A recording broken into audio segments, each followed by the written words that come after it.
1절에서 16절까지입니다. 구약 438쪽에 있습니다.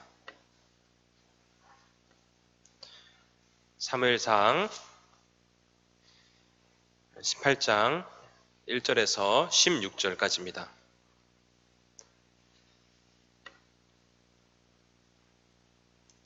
구약 438쪽에 있습니다.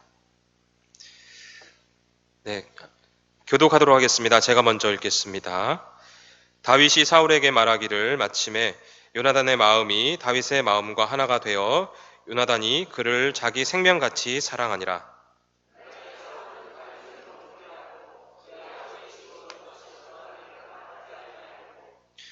요나단은 다윗을 자기 생명같이 사랑하여 더불어 언약을 맺었으며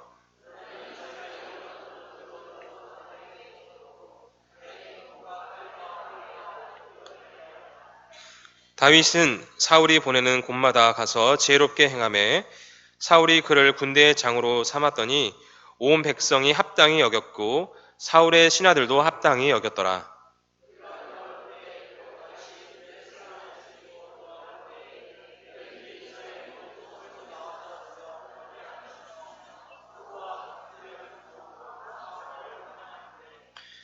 여인들이 뛰놀며 노래하여 이르되 사울이 죽인 자는 천천히요 다윗은 만만이로다 한지라.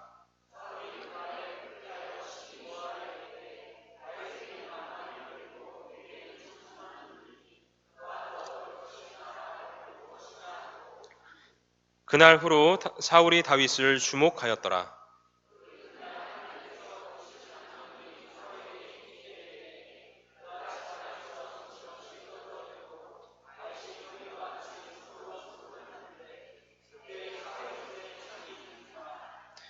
그가 스스로 이르기를 내가 다윗을 벽에 박으리라 하고 사울이 그 창을 던졌으나 다윗이 그의 앞에서 2번 피하였더라.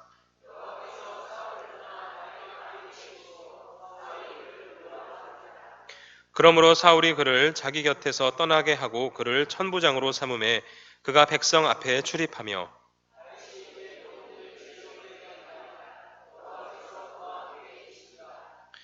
사울은 다윗이 크게 지혜롭게 행함을 보고 그를 두려워하였으나 온 이스라엘과 유다는 다윗을 사랑하였으니 그가 자기들 앞에 출입하기 때문이었더라. 아멘. 담임 목사님 나오셔서 말씀 전해주시겠습니다. 할렐루야. 네, 오늘도 이렇게 우리가 평화롭게 예배드릴 수 있는 것을 하나님 앞에 감사합니다. 우리 마음속에도 주님이 주시는 평안이 함께 하시면 좋겠어요. 우리 자합대에 계신 분들에게 주님의 평안이 함께 하시기를 바랍니다 하고 축복하겠습니다. 주님의 평안이 여러분과 함께 하시기를 바랍니다. 네, 제가 한번 기도합니다. 고마우신 아버지여 감사합니다. 이 시간 우리 하나님의 말씀을 우리가 귀 기울이기를 원합니다. 우리에게 평안을 주신 주님, 이 말씀 속에서 또 위안 안위와 또 믿음을 얻게 하시고 지혜를 얻게 하여 주시옵소서. 이 시간을 주님께 의탁하오며 고마우신 예수님의 귀하신 이름으로 기도드립니다. 네, 우리 사무엘상 18장으로 왔습니다. 우리 17장에서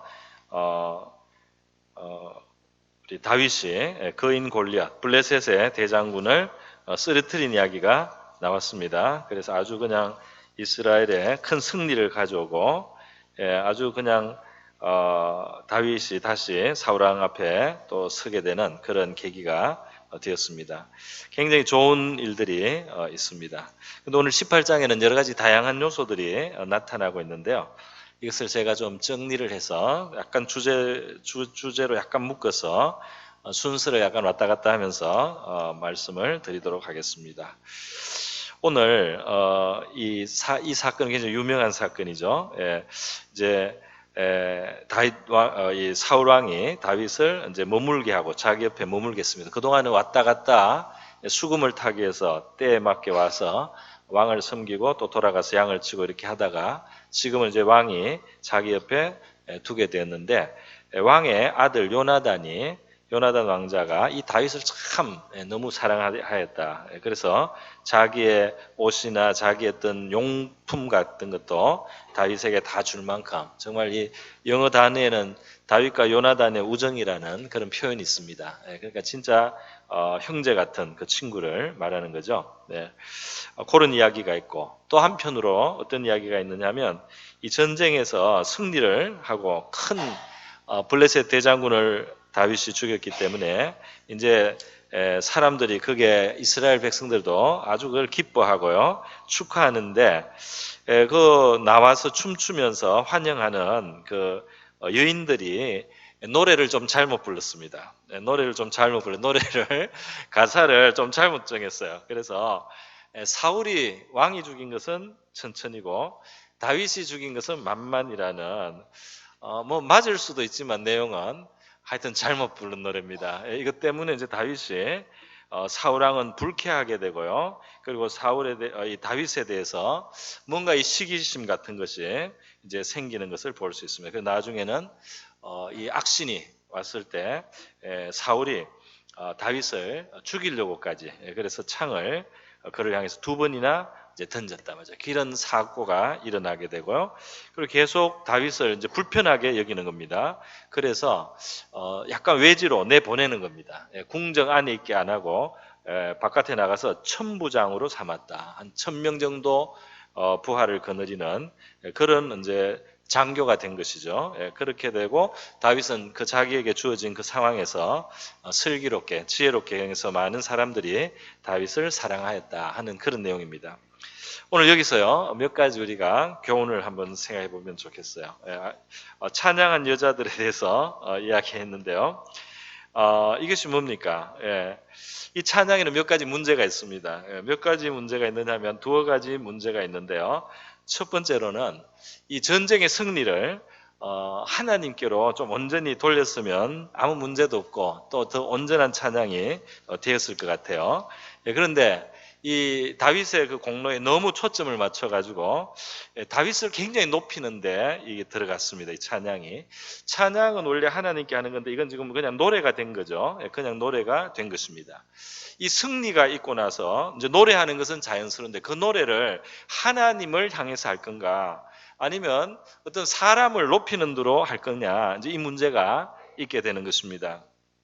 출애굽기 15장에 보면 여자들이 노래하고 이렇게 막 악기를 연주하고 소고를 치면서 했다는 것이 출애굽기 15장에 나옵니다.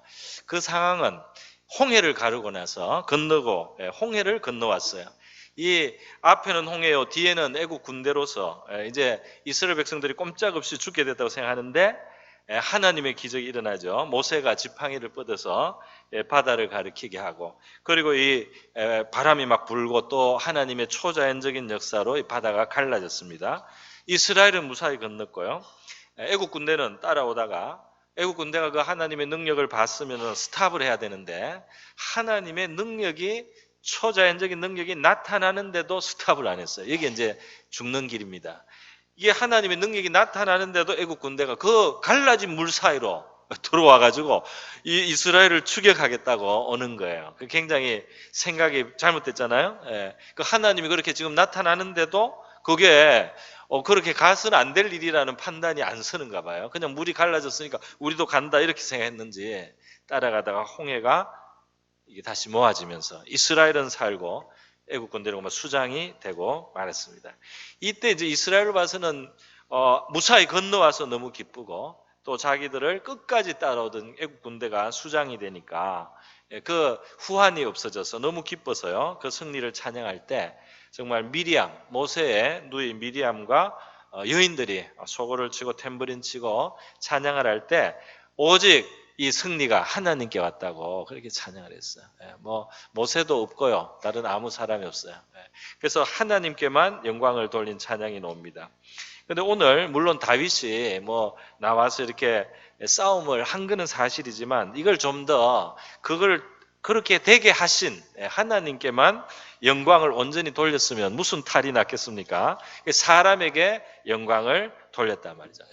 이 하나님에게 돌아가야 될 영광들을 이 사람에게 돌리는 것 이런 것을 우리 좀 영적인 말로 표현하면은 이런 것을 육적이다 그러는 겁니다. 이게 육신적인 행동이라는 겁니다. 사람에게 막 공로를, 사람을 막 이렇게 막 미워하고, 사람에게 막 이렇게 막 칭송을 하고, 사람을 막 이렇게 높이는 거, 이런 것이 육적인 거예요. 그 육적인 것은 좋지 않은 결과가 오는 것입니다. 여자들의 찬양은 그러면서 이 육신적인 이스라엘의 지금 영적인 수준이 별로 높지 않다는 거죠. 만약에 굉장히 이들이 영적인 스피리추얼한 그런 신앙 상태라면은 다윗이 승리를 했어도, 다윗은 돌을 던졌으나 여호와가 승리케 하셨다. 다윗은 물맷돌을 던지고 여호와가 골리앗을 엎었다. 이렇게 찬양을 했으면 얼마나 좋았겠어요. 그러면 다윗도 안전하고 말이죠. 하나님께 영광이 제대로 돌아갔을 텐데, 뭐 사울은 천천히고 다윗은 만발이다 이렇게 하니까 누가 좋아하겠습니까? 다윗은 당장 좋아할지 몰라도 사울 왕이 듣기에 거슬리지 않겠어요? 그러니까 이 육적인 활동을 이 노래로 하면서 문제가 생겼고, 이 노래는 하나님께 영광을 돌리지 않는 육신적인 문제뿐 아니라 센스가 부족한 거죠. 센스도 부족한 겁니다. 센스. 너무 어려운 말입니까? 그러니까 뭐 우리 한국말로 눈치라고 할까요? 이 영어로는 폴리틱하지 못하다. 이게 좀 사람들의 관계를 생각하면서 뭘 해야 되는데, 말을 하더라도 이 너무 자기들 마음 그대로 표현했는지는 모르겠어요. 자기 마음 그대로 솔직하게 표현했는지는 모르겠어요. 그러나 이렇게 되면 문제가 생깁니다. 왜? 우리 사람이 연약하단 말이에요.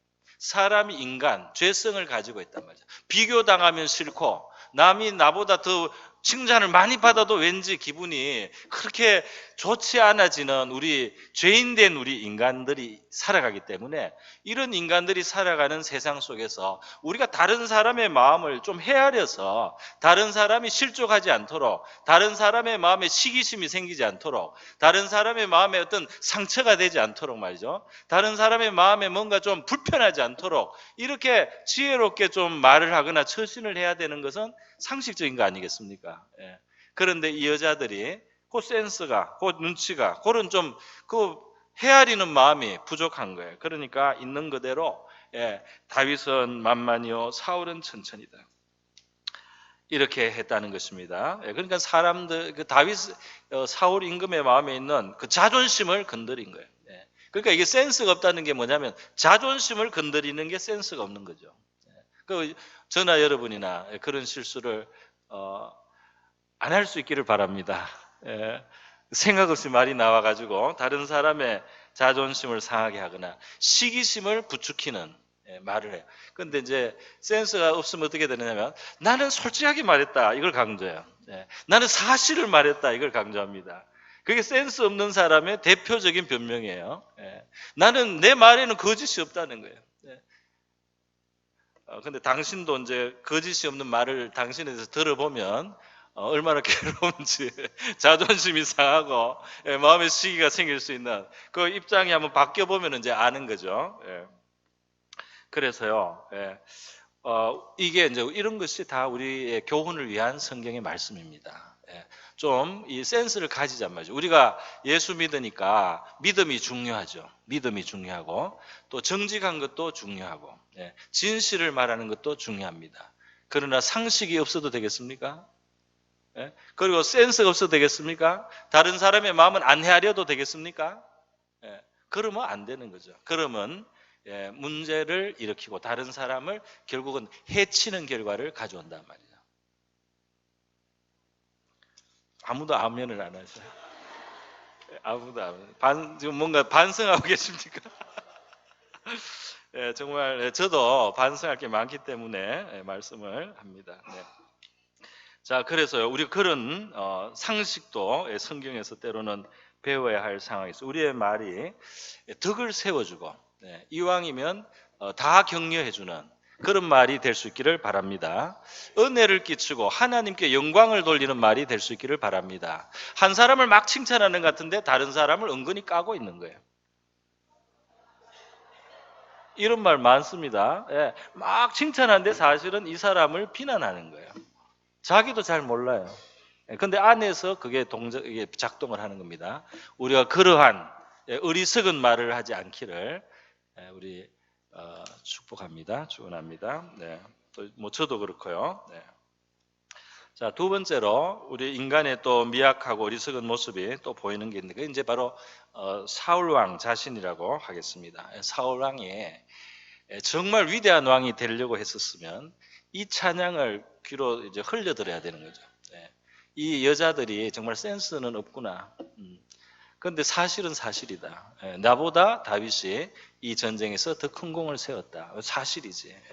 그런데 하나님이 나에게 이 다윗과 같은 이런 훌륭한 부하를, 용사를 줘서 전쟁을 승리할 수 있어서 감사하다. 그리고 내가 조금 마음이 부끄러움이 있지만 뭐 나도 잘한 게 없으니까 내가 이렇게 믿음으로라든지 하나님과 함께하면서 이게 싸울 만한 능력이 안 돼서 내가 골리앗을 죽이지는 못했고 다윗이 죽여도 반성도 하고 그냥 받아들이는, 만약에 그 정도의 마음이 있다면 이 사울 왕도 하나님께 크게 쓰였을 겁니다.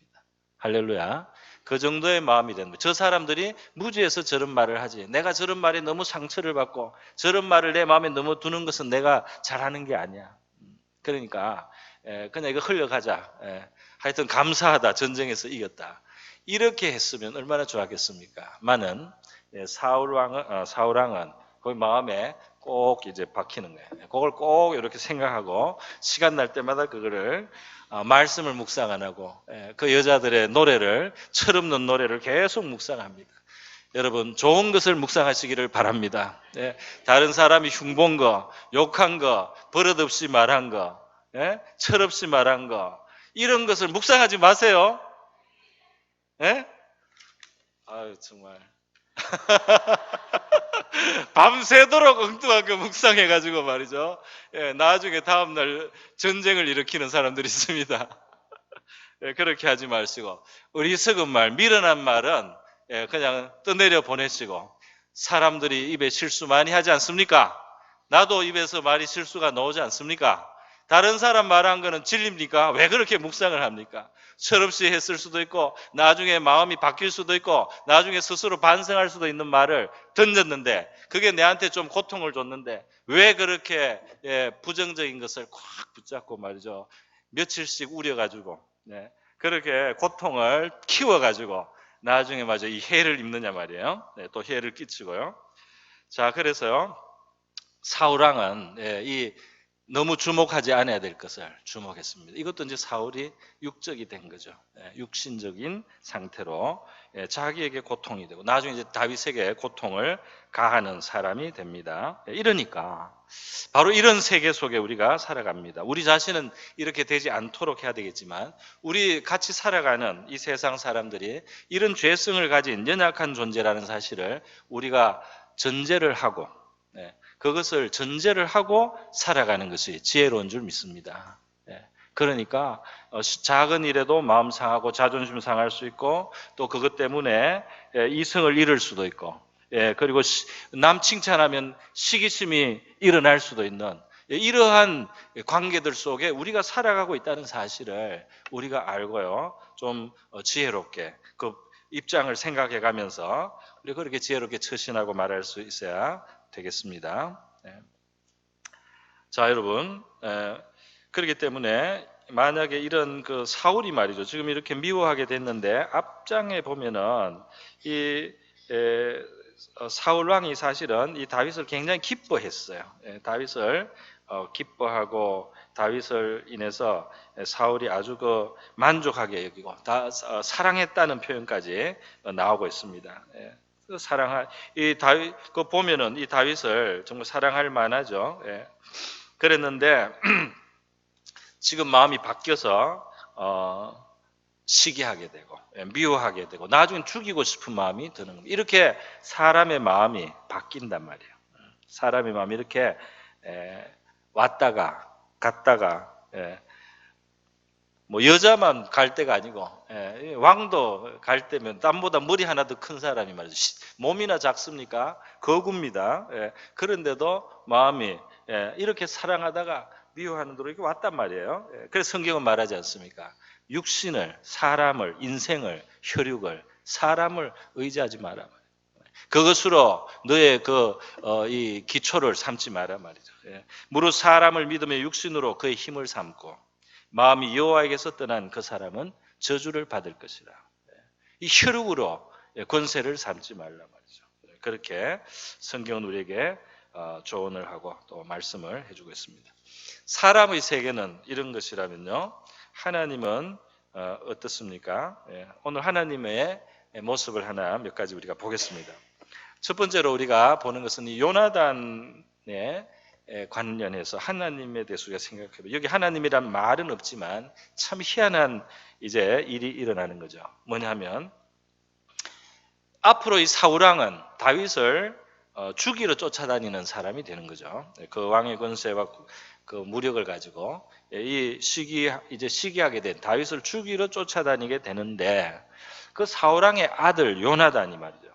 이 요나단이 다윗을 사랑한단 말이에요.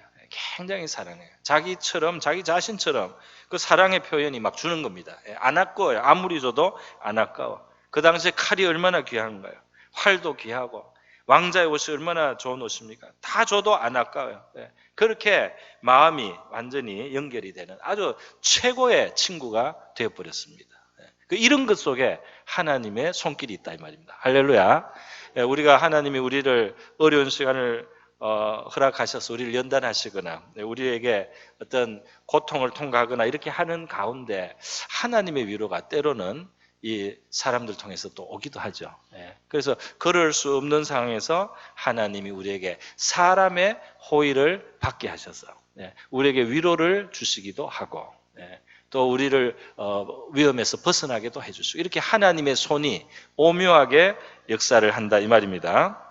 사실 생각해 보면 요나단은 왕이 될 사람으로서 이 다윗을 라이벌로 여길 수 있어요. 사울왕과 똑같이.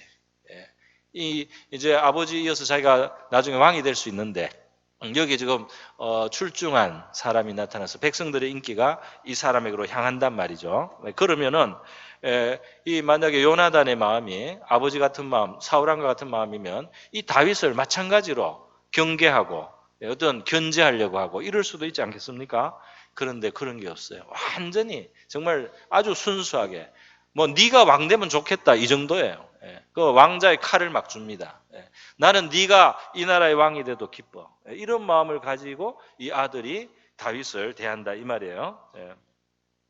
그러니까 여러분 성경에서 우리가 때때로 이러한 하나님께서 우리가 어려움에 처하거나 역경을 당하게 될 때에 거기에서 위로를 주시거나 또 도움을 얻게 하기 위해서 희한한 손길로 뜻하지 않은 상황에서 사람의 호의를 받게 하시는 이런 하나님의 은혜를 성경은 종종 우리에게 보여주고 있습니다. 우리 대표적으로 모세 같은 경우에 그죠? 모세가 그 이스라엘 남자애들이 다 죽어야 되는 거 아닙니까? 애굽 왕이 이스라엘을 너무 두려워해서 그 노예들이 막 태어났는데 남자애들이 막 태어나니까 나중에 자기 나라를 엎을까봐 걱정을 하고 갓난애기 남자애들은 다 물에 빠뜨려 죽여라 말이죠. 남자애들이 막 죽어야 되는 상황인데 모세도 부모님이 이 갈대 상자에다가 담아가지고 나일에 떠내려가게 했지 않습니까? 차마 던지지는 못하니까요. 그런데 희한하게 하나님의 섭리가 손길이 역사해가지고 이 모세가 그 바로 왕의 그 공주 목욕할 때 딱 그게 만나져가지고 공주가 보고 불쌍하게 여겨서 양아들을 삼아버렸어요. 그래가지고 히브리인이라는 걸 알면서도 공주가 너무 불쌍해. 갑자기 막 불쌍한 거예요. 막 불쌍해요. 그래가지고 시집도 안 간 공주 같은데요. 너무 불쌍해가지고 애를 입양해 버렸어요. 그래서 죽어야 될 모세가 자기 그 이스라엘 남자를 죽이는 바로의 왕궁에 제일 좋은 데서 성장을 합니다. 희한한 일 아닙니까? 하나님의 손이 이렇게 오묘하게 역사할 수 있다 이 말이에요. 그죠? 우리는 요셉의 이야기도 마찬가지예요. 요셉이 팔려갔는데 그 팔려간 집에 주인 보디발이 이 외국에서 온 아직 말도 잘 안 통하는 그 청소년 그 종을 좋게 봐주는 겁니다. 나중에는 감옥에 갔는데 감옥에 갔더니 거기에 또 간수가 또 좋게 봐줬네. 물론 성실하게 잘했겠지만은 거기에서 호의를 입게 합니다. 할렐루야. 호의를 입게 하시는 하나님이다 말이에요. 네. 구약 성경 역사서의 맨 끝에 있는 에스라서나 느헤미야서도 다 그래요. 이 에스라가 등장할 때 또 느헤미야라는 총독이 와서 이 이스라엘을 다시 부흥시키고 회복시킬 때 그 바사 제국의 대왕인 아닥사스다 왕 이런 왕들이 이 에스라를 굉장히 좋아합니다. 유대인인데도 굉장히 좋아하고 굉장히 존중해주고 가서 너희 민족에게 그 여호와의 율법을 잘 가르쳐라 이렇게 막 격려해주고 물자까지 지원해줘 이렇게 막 보내주는 거예요. 뭐든지 왕한테 말하면 다 해줍니다. 느헤미야도 그래요. 느헤미야도 그렇게 신뢰를 받고 왕이 그렇게 호의를 베풀어 줍니다. 할렐루야. 하나님께서 이 사람들의 마음을 주관하시고 왕의 마음이 보의 물과 같아서 여호와의 손에 있다는 사실을 믿으시기를 바랍니다. 하나님께서 우리를 도와주시고 호의를 입게 해주시려면 얼마든지 사람들을 움직여서 우리가 호의를 입게도 하실 수 있단 말이에요. 할렐루야. 필요할 때 하나님이 그렇게 도와주시는 줄 믿습니다. 네. 그러나 그러면 왜 하나님 지금 이런 다윗은 지금 이 여자들이 노래를 이상하게 불러가지고 어려움을 당하는데 이것은 또 어려움대로 이렇게 받게 됩니까? 뭐 이렇게 우리가 질문을 혹시 할 수 있을지도 모르겠어요. 맞습니다. 그 여자들 좀 그렇게 노래를 못하도록 다들 전날 목이 쉬게 한다든지 뭐 노래가 안 나오게 한다든지 뭐 가사가 생각 안 난다든지 좀 이렇게 해서 말이죠. 아예 아무 일도 없었으면은 좋았지 않겠나 싶지만은 그렇지는 않은 것 같아요. 왜냐하면은 우리가 이걸 좀 크게 보면은 하나님의 말씀을 보면은 우리 사람의 어리석음 또 뭐 사람이 사우랑이 또 그런 노래 듣고 시기하고 이게 다 인간의 부족함입니다. 인간의 어떤 죄가 된 모습이고 부족한 모습이. 그런데 하나님이 그것을 가지고 선을 만드시려고 할 때 그거를 허용을 합니다. 그 부족한 것을 가지고 선을 만들 목적을 가질 때는 그것을 허락을 해요. 어떤 선입니까? 지금 골리앗을 죽였어요. 남이 말 안 해도 자기가 왕보다 큰 공을 세운 것은 사실 아닙니까? 다윗의 마음이 높아질 수도 있는 거예요. 그럴 수도 있는 거죠. 사실 전쟁의 승리가 자기 한 사람으로 말미암다시피 했잖아요. 하나님이 도와주신 거지만은. 그러니까 이런 상황에서 어리석은 노래가 들려지고 왕이 그것 때문에 시기심이 촉발돼 가지고 다윗을 경계하고 자꾸 이렇게 견제하고 이렇게 해서 다윗이 그것을 살펴야 되고 거기에서 불합리한 어려움을 당하거나 불합리한 처분을 당하면서 다윗은 마음이 높아지고 교만해질 기회가 없습니다. 막 큰 성공을 이루었지만은 이제 조심해야 될 게 생긴 거예요. 그렇지 않습니까? 조심해야 될 게 생긴 겁니다. 큰 성취나 큰 성공이 있고 나서 문제들이 찾아오는 거예요. 그건 문제를 일으키는 사람들은 무지해서 그렇거나 생각이 깊지 못하겠으나 그렇지만은 그걸 하나님이 그걸 통해서 큰 성취를 한 사람을 자숙하게 하고 겸손하게 하고 교만하지 못하도록 하고 날뛰지 못하도록 제어하는 그러한 방편으로도 그것을 사용하실 수 있다 이 말입니다.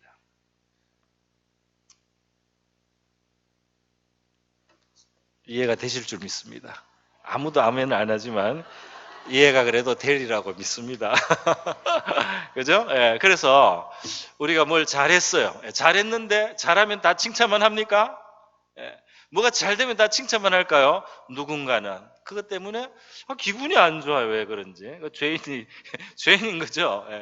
그것 때문에 시기심이 생겨요. 뭔가 막 비교가 돼요. 그래서 그 사람이 잘못되게 뭐 말을 한마디 해도 불친절하게 할 수 있고 말이죠. 괜히 나에게 그냥 괜히 막 이렇게 는짓이 낮추고 말이죠. 이럴 수도 있어요. 그런데 그것은 죄긴 죄지만 이 성취를 하고 뭔가를 이루고 성공을 하고 높아질 수 있는 이렇게 된 사람을 적당하게 너무 붕 떴다가 그냥 뻥 터지지 않도록 적당하게 붙잡아 주시는 하나님의 손이 될 수 있다 이 말입니다. 할렐루야. 그 사람은 연약하고 사람은 죄인이지만 하나님이 지혜를 가지고 그 가운데 영적인 유익을 만들어 가신다는 사실을 기억하시기 바랍니다. 그래서요, 이제 오늘 이 합력해서 그래서 선을 이루시는 그 하나님의 지혜가 또 나타나죠. 예, 그래서 이게 보면은 하나님은 정말 지혜로우시고 때를 따라 일을 이루어 가십니다. 이 목동이었던 다윗을 지금 다루고 계신 그 과정을 한번 리뷰를 다시 한번 살펴보면요. 목동이었던 다윗이지만 하나님 볼 때는 왕이 될 수 있는 하나님과 마음이 합하는 거예요.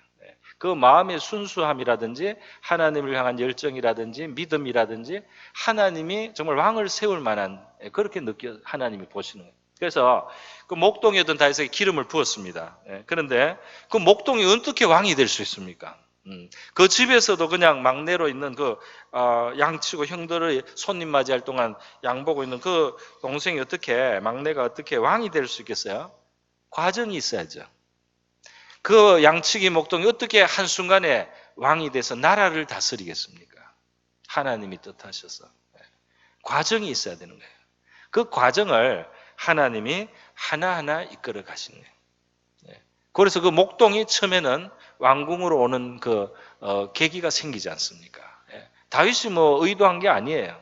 아버지가 노력한 것도 아니에요.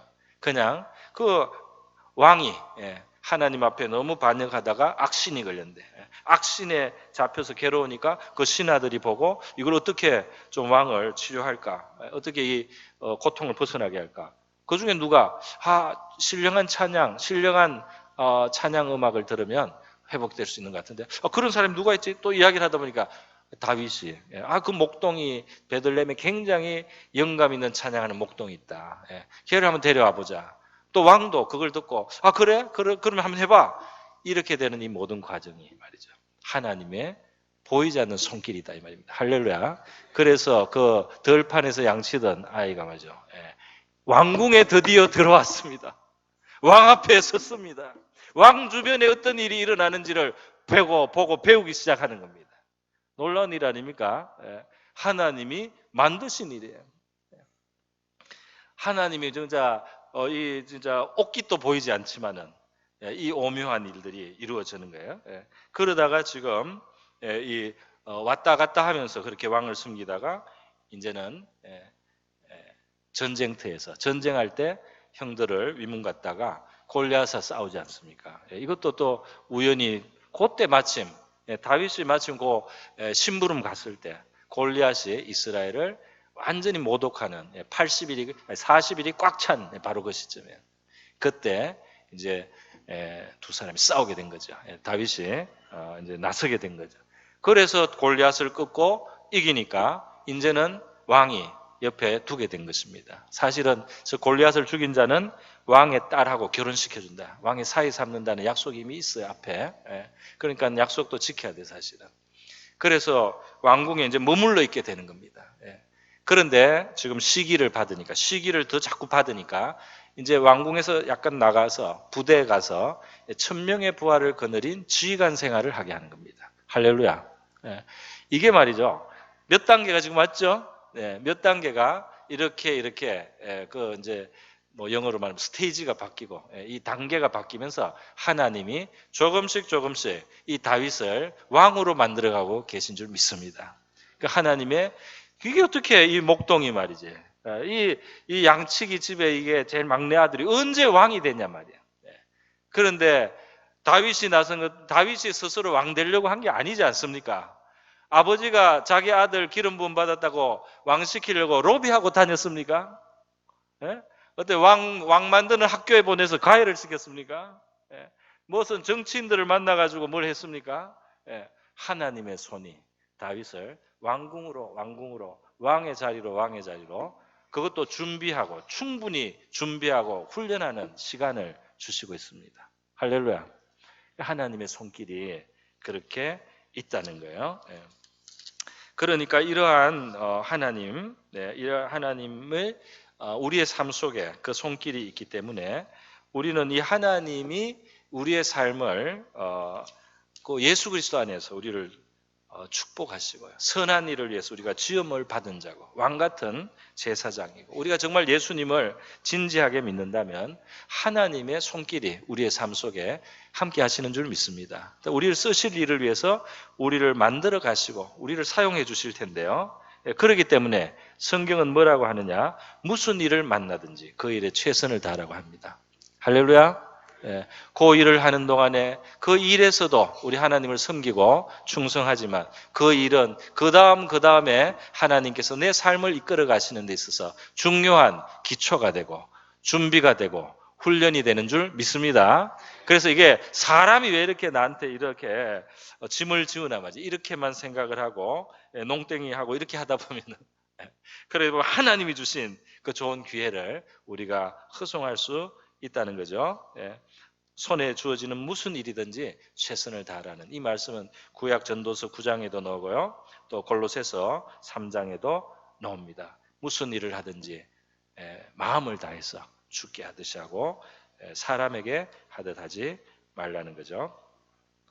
그래서 다윗은 정말 충성되게 아버지의 양 때도 충성되게 돌봐왔고요. 그리고 지금 그 골리앗을 만났을 때는 그 신앙으로 그것을 맞서고요. 그리고 지금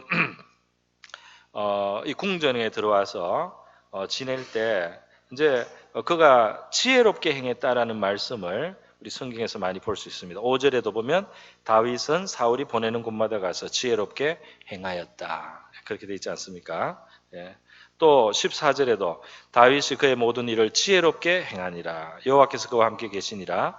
사울은 다윗이 크게 지혜롭게 행함을 보고 15절에 그렇게 되어 있지 않습니까? 이 지혜롭게 행한단 말이죠. 여러분, 우리 믿는 사람은 하나님의 영은 사실 성령은 우리에게 지혜를 주시는 그리고 야고보서 1장에서는 누구든지 지혜가 부족하거든 하나님께 지혜를 구하라고 했습니다. 그러면 주실까요? 안 주실까요? 믿음이 좋으세요. 지혜를 구하라. 그러면 주시리라. 두 마음을 품지 마라. 품을 필요가 없다. 지혜를 구하는데 하나님은 안 주시지 않는다. 그런데 지혜롭지 못한 일이 많습니다. 왜 그렇습니까? 안 구하기 때문이고요. 왜 안 구하냐? 이미 지혜롭다고 생각하니까. 이미 지혜롭다고 생각하기 때문에 간절하게 구하지 않습니다. 그래서 안 지혜로워. 내가 지혜가 없는 줄 알았으면 알고 지혜를 열심히 하나님께 간절히 겸손하게 구한다면 정말 지혜로워질 줄 믿습니다. 지혜로워지면 어떻게 되느냐? 오늘 이 사무엘 여기 보니까요. 이 다윗이 처신을 잘해요. 지혜롭게 행함에 군대 장관을 삼았는데 백성이 합당히 여기고 사울의 신하도 합당했다. 그 사람이 자꾸 이렇게 올라가도 사람들이 덜 시기해요. 그 사람이 존귀하게 되더라도 그걸 받아들이게 됩니다. 보세요. 14절에 보면 모든 일을 지혜롭게 행하니라. 그래서 16절에 보면 온 이스라엘과 유다는 다윗을 사랑하였으니 그가 자기들 앞에 출입하기 때문이라. 사람들이 사랑을 합니다. 사람들이 좋아하는 거예요. 그 지혜로운 사람. 왜? 그러니까 지혜롭다는 것은 앞에 우리 노래 부른 여인들 센스가 없던 사람들하고 이제 반대잖아요. 반대요. 미안해요. 여기 찬양팀한테 하는 말 절대 아닙니다. 오해하는 사람은 없을 줄로 믿습니다. 그러니까 이 지혜롭게 행한다는 것은 그 사람의 입장을 헤아려 주는 거죠. 그 상대방의 입장에서 이게 마음이 상하겠나 안 상하겠나 이렇게 하면은 이게 저 사람이 그걸 받아들일 수 있겠나 없겠나 그거를 헤아려 보는 거죠. 그걸 헤아리고 처신하니까 그 사람이 하는 일이 사람들한테 마음에 걸림이 되지 않고 불편함을 주지 않고 분노를 일으키지 않고 자존심을 상하게 하지 않고 거슬리지가 않아서 기쁘게 받을 수 있도록 처신을 하니까 그래서 환영을 하게 되는 것입니다. 인정을 해주게 되는 거죠. 여러분 지금 다윗이 지혜롭게 하는 그래서 아마 여기 뭐 세세한 것은 없지만 말이죠. 지금 다윗 자신도 이미 연단에 들어왔어요. 왕이 자기를 향해서 창을 던지지 않습니까? 아무 잘못이 없는데 아무 잘못이 없는데 자존심이 상했잖아요. 그것도 딴 사람, 제3자 때문에. 다윗이 왕한테 잘못한 거 하나가 없어요. 그러나 제3자, 이 여인들의 노래, 그것 때문에 마음이 상해 있어요. 그러니까 이 왕이, 그 왕은 그래도 이스라엘 중에 아주 질이 나쁜 사람이고 상당히 좋은 사람입니다. 그런데도 그 마음이 상하니까 이걸 막 죽이려고 창을 던지는 미치광이처럼 막 되는 거예요. 악신이 들어서도 더 그렇지만요. 시기심이 있으니까 악신이 또 더 역사합니다. 그러니까 이런 것을 겪으면서 말이죠. 다윗이 사실은 이제 추측이지만은 배우는 게 있습니다. 인간이 이렇다는 걸 배우는 게. 어제까지 나를 사랑해 주던 왕이 마음이 거슬리니까 오늘 나한테 창을 던진단 말이야. 말을 조심해야 되겠다. 거슬리는 말, 자존심 상하는 말을 팍팍 해서는 안 된다. 아무리 진실이어도, 아무리 정말 정직한 말이어도 다른 사람이 감당할 수 없는 말을 해서는 안 된다. 특별히 칭찬도 조심해야 된다. 너무 내가 어떤 사람을 막 칭찬하면 그 앞에 있는 다른 사람은 비교당하는 생각이 들어서 말이지 마음이 상할 수 있다 말이지. 그런 것을 자기가 어려움 당하면서 아마 다윗은 더 느꼈을 수도 있어요. 어쨌든 성령이 함께 계시는 이 다윗은 그런 속에 지혜를 갖게 되는 겁니다. 그래서 거스리지 않게 처신을 해나갔을 것이라고 보여집니다. 여러분, 지혜로워진다는 것은 사람이 간사해지는 걸 말하는 게 아닙니다. 지혜로워진다는 것은 교활해지라는 것이 아니에요. 예수님께서 우리에게 무지막지하지 말고 너희들은 뱀처럼 지혜롭되 또 비둘기처럼 순결하라. 순전해야 된다. 간사하고 교활하라고 말한 게 아니에요. 그러나 지혜롭다는 것은 적어도 인간이 죄인이며 사람은 변덕스러운 존재이고 쉽게 상처를 받을 수도 있고 불합리한 어떤 그런 판단으로 나중에 쏠릴 수도 있는 그런 존재라는 걸 알고 하나님을 의지하고 배려하고 헤아려서 일을 처리하고 말하는 그런 지혜가 있는 줄로 믿습니다. 그래서 다윗이 그렇게 해나가면서 지금 준비가 되고 있다 이 말입니다. 여러분, 한 가지만 더 말씀드리고 말씀을 마치겠습니다. 오늘 이 사울왕이 이 창을 2번이나 던졌어요. 던져서 다윗이 그 위기를 피했는데요. 그냥 피하고 말았다 말이죠. 피하고 말았다. 창이 날라왔을 때 그 벽에 다윗을 박으리라 하고 완전 이거는 살해 동기를 가지고 살해 동기를 가지고 상대방이 했을 때 내가 맞받아쳐서 상대방을 죽이면 어떻게 됩니까? 그러면은 이걸 뭐라고 하죠? 정당방위죠. 내를 죽이려고 하는 사람을 내가 죽일 수 있는 것은 불가피하게 정당방위가 될 수 있습니다. 그러니까 그런 면에서는 다윗이 할 수도 있었겠지만은 물론 왕이라서도 아니겠지만 이 보복하지 않고 그대로 물러났습니다. 아주 그 부당한 일인데 이거를 보응을 안 했어요. 방어의 명목으로 보복을 하죠. 상대방이 잘못했을 때 그 잘못이 지나갔습니다 이미. 그런데도 그걸 갚아야 되겠다. 내가 나한테 그 악한 마음 또는 악한 행동 그걸 내가 갚아야 되겠다. 보복해야 되겠다. 그 앙심을 가지고 하는 이런 것과는 거리가 먼 모습을 볼 수가 있죠. 그래서 그 욕을 받으시되 위협지 아니하시고 아니하셨던 주님의 그 모습을 한번 생각해 보게 되는데요. 보복하지 않는 그 심판을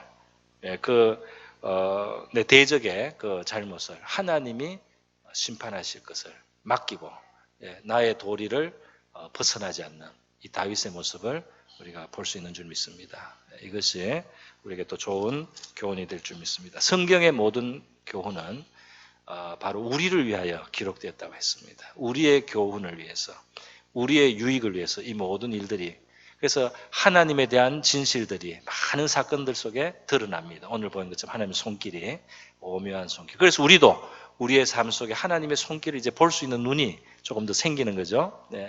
그리고 동시에 인간의 연약함을 보는 거죠. 우리 내 자신에서부터 다른 사람들이 얼마나 연약한 죄인인가를 우리가 봅니다. 그래서 성경을 제대로 우리가 만약에 묵상을 했다면, 성경을 봤다면 우리가 사람에 대해서 너무 실망하지 않아야 될 줄로 믿습니다. 예. 사람에 대해서 너무 실망하는 거는요, 비성경적이에요. 하나님의 아들이 와서 죽어야 될 정도인데 뭘 그렇게 믿었다가 상처를 받았습니까? 뭘 그렇게 철떡까지 너무 믿다가 말이죠. 하나님이 아닙니다. 죄인들이에요. 그러게 용서해야 되고 사랑해야 될지언정 너무 믿고 의지하다가 상처를 받는 것은 우리가 하나님의 말씀에 귀를 안 기울인 거예요. 어제까지 이룰 수 있다가 오늘은 이룰 수 있는 거예요. 사랑하다가 미워할 수 있고 원수처럼 미워하다가 나의 친구가 될 수 있는 줄 믿습니다. 그러니까 우리의 소망을 하나님께 둬야 될 줄 믿습니다. 너 원수라도 너의 이웃이 되게 하고 친구가 되게 할 수 있는 그 하나님께 우리의 소망을 두시기를 바랍니다. 우리 다 같이 기도하겠습니다. 우리의 시간 하나님이 주신 교훈, 우리의 삶 속에 우리가 센스가 없고 또 무지하고 또 오락가락하는 우리 인생, 그러나 지혜로우시고 얼마나 지혜로우신 그 하나님의 손, 그 하나님의 손이 우리를 가꾸시고 다루시고 있음을 기억합시다. 우리도 하나님 앞에 성실하게 우리에게 주어진 상황 속에 최선을 다하고 하나님을 생각하면서 경외하면서 행하였습니다. 계속해서 발전이 있는 저 여러분의 믿음의 생활 될 수 있기를 기도하겠습니다. 기도합니다. 하나님 아버지 감사합니다. 오늘 사무엘상 우리 18장에서 우리 이스라엘의 모습, 그 속에 또 특별히 참 생각 없는 가사로 왕을 분노케 한 하나님, 그러한 우리 연약한 우리 인생의 모습 봅니다. 한치 앞을 내다보지 못하고 사람의 마음을 헤아릴 줄 모르는, 또 하나님 그 시기심을 극복하지 못하는, 하면 사랑을 미움으로 바꾸어 버리는 그런 우리의 좁은 마음을 우리 사울왕 속에서 보게 됩니다. 하나님, 이러한 가운데 주여 우리 하나님은 오묘한 손길로 그러한 인간의 어리석음과 인간의 죄까지도 영적인 유익을 위해서 우리를 훈련하시고 준비하시고 하나님의 성숙케 하시는 도구로 활용하시는 우리 하나님을 봅니다. 하나님 아버지, 사람들을 또 움직여서 때로 우리가 꼭 필요한 바로 그 도움의 손길로 하나님의 도구로 그렇게 사람들의 위로를 우리에게 베풀어 주시는 하나님을 봅니다. 하나님 아버지, 우리에게 하나님이 뜻하신 것을 이루어 가실 때 하나님, 그것이 정말 하나님의 계획 속에서 하나하나 한 걸음 한 걸음 이루어가는 것을 아버지 봅니다. 우리에게 지금 당한 일, 지금 내 손에 잡힌 그 일들 속에, 내 지금 처한 이 환경 속에 하나님의 목적을 우리가 다 알지는 못해도 우리가 최선을 다해서 행하면서 거기서 배우게 하시고 거기서 교훈을 받게 하시고 거기서 성숙되게 하시고 거기서 훈련되게 하시기를 원하옵나이다. 우리가 정말 지혜로운 자가 되기를 원합니다. 정말 지혜로운 자가 되게 하여 주시옵소서. 고모신 하나님 아버지 감사드립니다. 오늘 사무엘상 18장에 우리 많은 사람들의 모습 속에서 우리 인간의 모습을 봅니다. 그러나 인간의 이러한 연약함과 어리석음과 미련에 불구하고 오묘한 손길로 영적인 선과 유익을 이루시고 하나님의 뜻을 아름답게 이루어 가시고 우리를 훈련하시는 하나님의 손길을 봅니다. 그 하나님께 우리의 소망을 두게 하여 주시옵소서. 우리도 우리에게 주어진 어떤 상황, 어떤 단계도 바로 그것에 최선을 다하는 것으로 하나님과 동행하게 하여 주시옵시고, 하나님 아버지, 다윗이 그랬던 것처럼 지혜를 배우게 하여 주시고 지혜롭게 행함으로 나중에 우리 하나님께서 어떤 일을 우리에게 행하게 하실지라도 주님이여 그 일을 잘 감당할 수 있는 남종과 여종들이 다 되게 하여 주시옵소서. 고마우신 예수님의 귀하신 이름으로 기도드립니다.